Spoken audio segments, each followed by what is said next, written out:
আগারগাঁও পুরাতন বাণিজ্য মেলার মাঠের অস্থায়ী ঈদগাহে একসাথে 10,000 মুসল্লি ঈদুল ফিতরের নামাজ আদায় করতে পারবেন। এবার ঈদের দিন আগারগাঁওয়ে কোনো আনন্দ শোভাযাত্রা কিংবা মেলার আয়োজন করা হবে না বলে জানিয়েছে ঢাকা উত্তর সিটির প্রশাসক।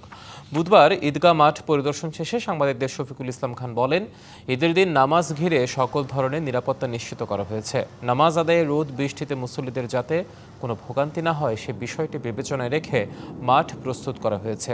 তবে আগারগাঁও পুরাতন বাণিজ্য মেলার মাঠে সকাল 8টায় একমাত্র ঈদের জামাত অনুষ্ঠিত হবে। প্রশাসকের সাথে ঈদগাহ মাঠ পরিদর্শন করেন আইন শৃঙ্খলা রক্ষাকারী বাহিনীর ঊর্ধ্বতন কর্মকর্তারা। এখন কমপ্লিট হয়নি, ওখানে আছে। আশা করছি আজকে রাত্রের মধ্যে কমপ্লিট হয়ে যাবে, একসাথে 50-60 জন উজু করতে পারবে।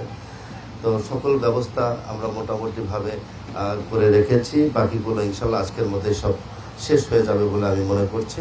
বাড়তি করে আমরা যাতে আরও বেশি মানুষ নামাজ আদায় করতে পারে এর জন্য আমরা এক্সটেনশন করেছি।